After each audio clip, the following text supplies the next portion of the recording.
All right, Tom, November 5, Echo Golf. Yeah. All yours. Thank you. So a little bit of background.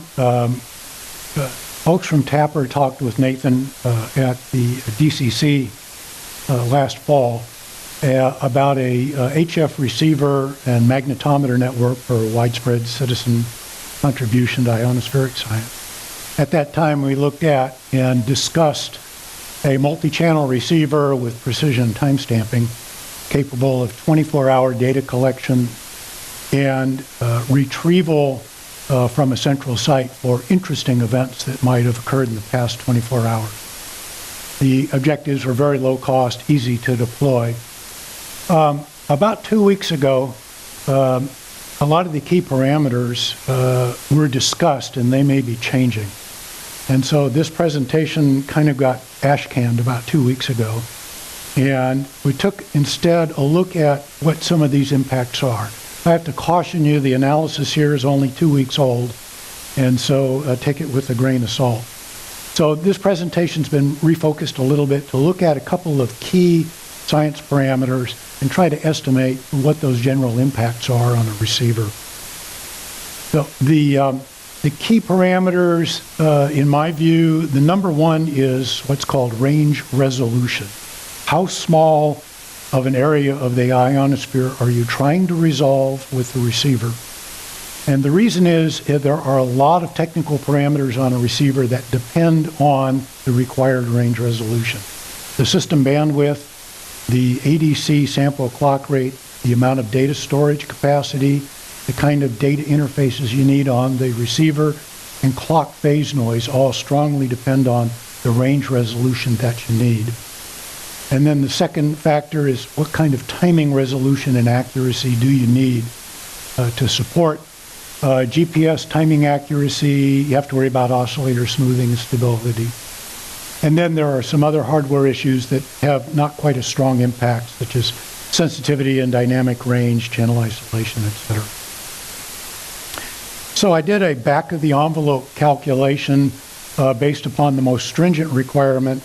And then Phil Erickson suggested on an email exchange an order of magnitude analysis.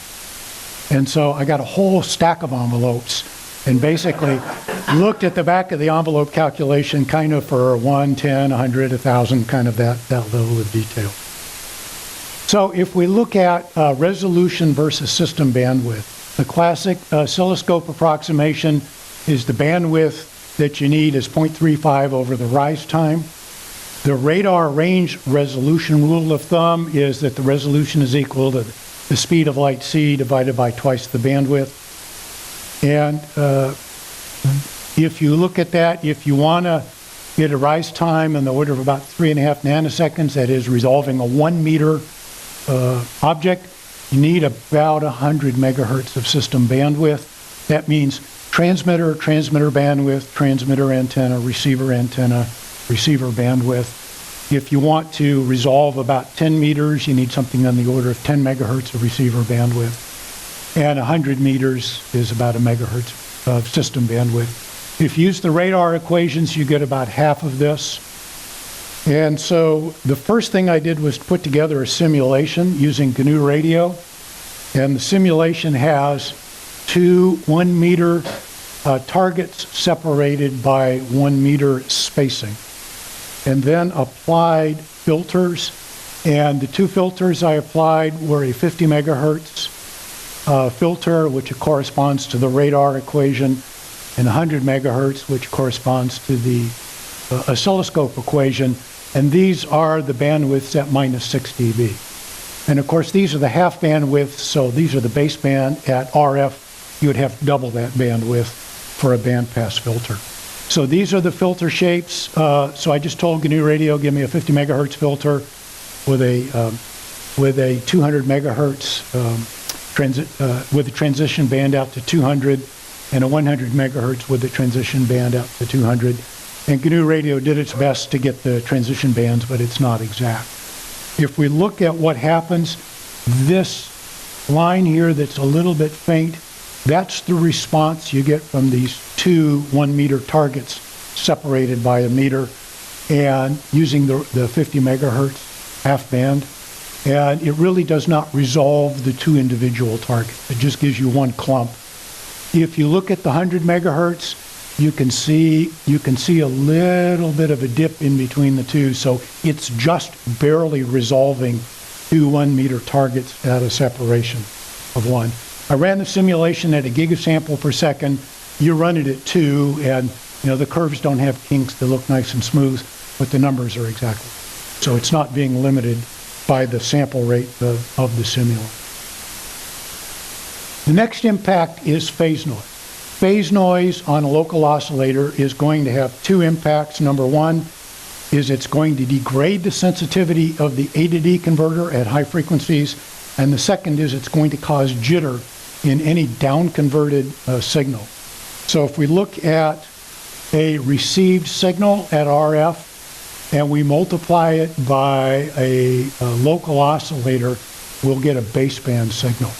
So the general equation is that we have a minus omega t, which is a clean local oscillator, perturbed by some random function phi of t, which is the noise on that local oscillator. So we can very quickly break that up into two products, which is down conversion with a clean oscillator, and then once you have the baseband signal, you phase modulate it with that noise. Basically, the noise of the local oscillator imprints directly onto the baseband signal. So I did some calculations on this equation and then subsequently built a GNU radio model to verify that the calculations are correct. And it's hard to say by visual observation, but it's within the same order of magnitude of the effect visually. So the reference clock phase noise is reduced by division to the NCO frequency. So if you have 100 megahertz or 122 megahertz clock to the ADC, and your NCO is, let's say, at 12 megahertz, the noise on that NCO is going to be reduced by 20 dB due to the division down. So I built a simple model which says that the phase noise is 1 over F, so it's very high at low frequencies, and it declines down to a kilohertz, then it's flat out at a kilohertz, and then beyond about 10 or so kilohertz it starts to fall off. And then so you integrate the noise in the bandwidth, and then the RMS voltage modulates the phase of the local oscillator, or you can just directly phase modulate the signal. And this equation shows that if the noise is 0, then e to the 0 is 1, and it falls out and has no effect on the baseband signal. So the second thing that you have to do is you have to figure out how to track out the noise below some lower frequency.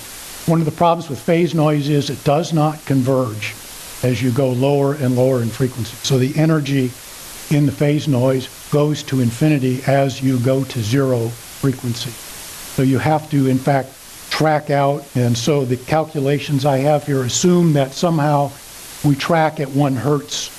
Instead of just letting it modulate with phase, we actually follow and track out 1 hertz signal.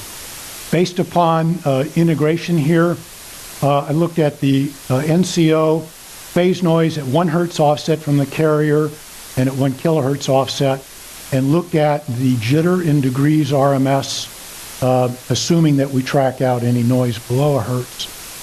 And you can see that the phase noise is about 0.19 degrees RMS. And as you reduce the local oscillator noise by 10 dB each time, you can see that the jitter goes down by about a factor of the square root of 10 each time. Now, an interesting factor about phase noise is what phase noise does is it changes the degrees of phase of the baseband signal. So if you have a very low frequency baseband signal, 1 degree of movement of that is a lot of time movement. Whereas if you have a much higher frequency baseband signal, 1 degree of that much higher frequency is a much smaller amount of phase.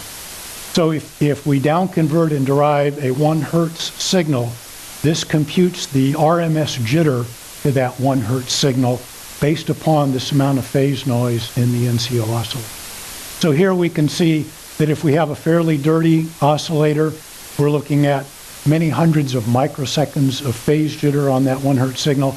If instead we have a 1 kilohertz signal in the baseband that we're looking at, it's reduced by a factor of 1,000. If you can build a waveform that gives a relatively vertical edge at baseband, you'll get hardly any jitter. What happens is that vertical edge is moving up and down due to the phase modulation, but if it's very steep, that doesn't result in very much time variation. And I ran an experiment where I put in a square wave, and the square wave edge doesn't move, but the square wave becomes non-square due to the phase distortion.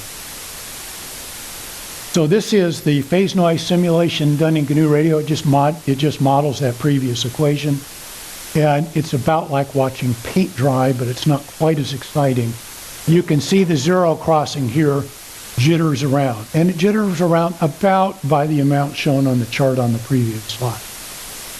In the simulation, I didn't track below a hertz, so you can see it moving around in the slightly below a millisecond range on the 1 hertz sine wave. But if you wait 10 or 100 seconds, you can watch it really move out every once in a while. You can see that zero crossing move a long ways out if you're willing to wait for a long time.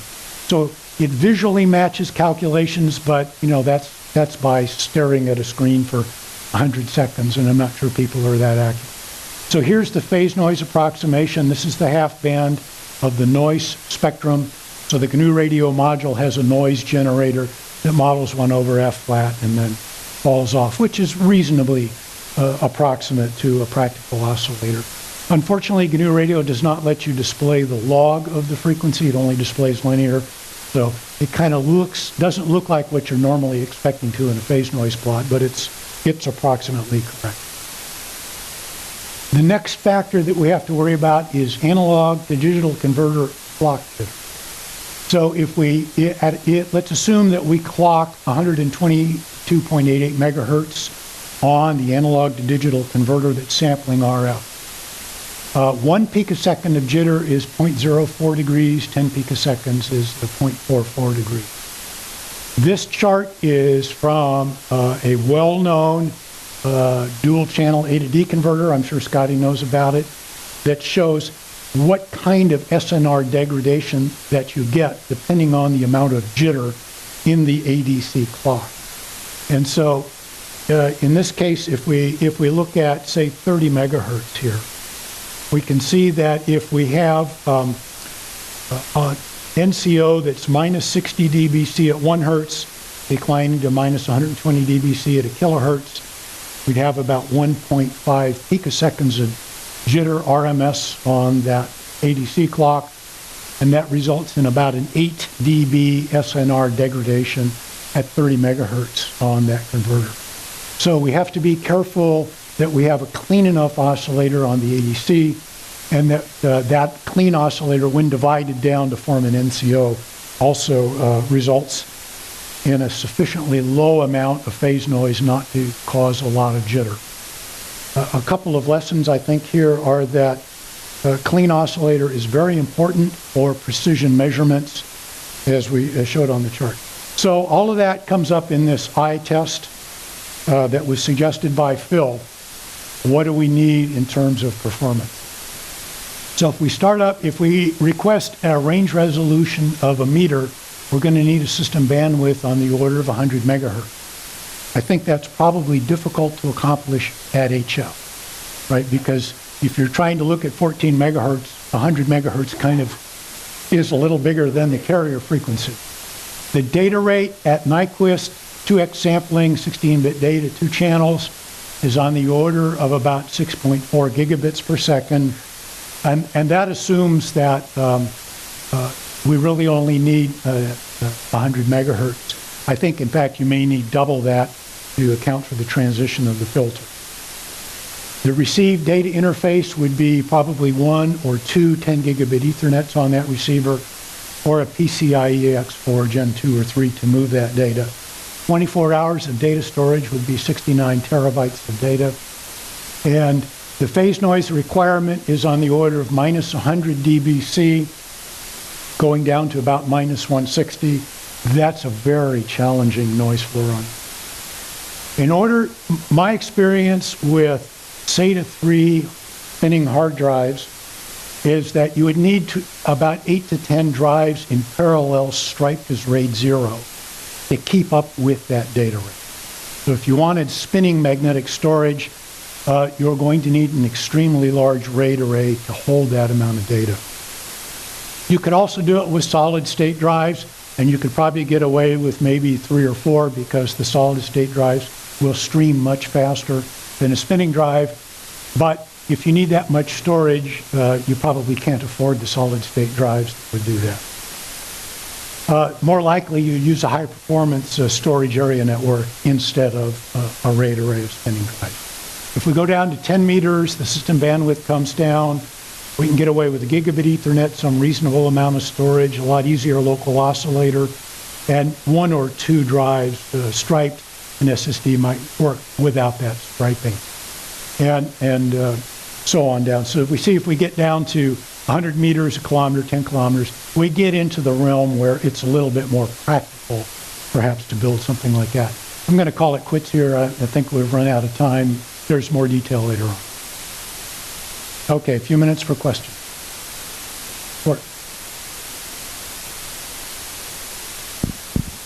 Do you have a minimum number of bits of resolution that we should aim for this kind of an instrument? And those are engineering bits, not marketing bits. Yeah. We looked at 14-bit and 16-bit HF converters, and I really couldn't see very much difference in dynamic range from a data sheet analysis. Both have apparently adequate sensitivity for HF use, and other things in the signal path other than the number of bits seem to be more important in setting the dynamic range. So I think 14 or 16 is probably. Tom, just a comment and a question, but the question first, when you have the phase noise numbers there, is that phase noise at the ADC clock? So like phase noise at 122 megs? Yeah, this is phase noise at the NCO frequency, not at the ADC clock. Oh, okay, that's better. And then as we go down to more resolution, suddenly we're not so worried about the jitter induced as we are the degradation in receive sensitivity at 10 meters. And so this kind of flattens out, and you get down to kind of a base level performance driven by the sensitivity degradation. So, and this is where the comment comes in. If we're talking about that kind of phase noise at a, say, 10 megahertz, because that's where I think, the 100 dB at a hertz is probably going to be a $300 or $400 oscillator at best. The 60 dB at a hertz is going to be pretty cheap. Yeah. The oscillator is one thing. I've got 3 SDR receivers, and I would categorize the NCO performance as poor, very poor, and catastrophic. And the one that was catastrophic was fixed with a firmware upgrade to be very poor. But the engineering of the LO on an SDR receiver is extremely challenging. And I can't emphasize there's a lot of work involved beyond just the oscillator. Okay. A question. I'm up to your left, or to your left. Anyway, the question is, we're looking at this because we're wanting to figure out the range resolution needed for the personal space weather station. Is that what? Is that so? I guess the question is, what is the range resolution we need for the science you want to do? I mean, what is the size of the traveling ionospheric disturbances that we want to find? That should tell us what the range resolution needs to be. Is that not true? Yes, that is true.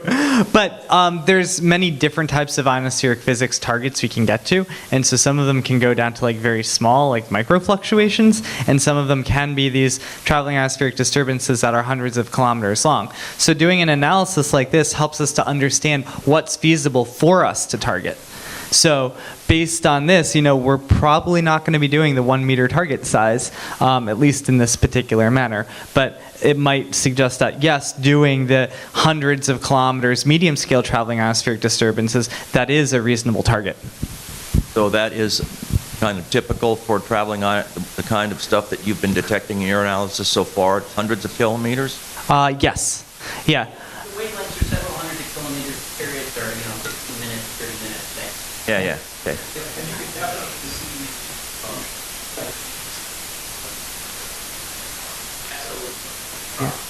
And I think this is really speaking to this iterative process that we need to do between the scientists and the engineers, because as we said before, like from a scientist perspective, give us all you can give us and we will find interesting science there. But if you can only give us 100-kilometer resolution, well, we'll find interesting science there too, but we need to know where that threshold is. And conversely, then we can tell you, once we see that, then we can say, all right, this is the science we're going for. So thank you very much.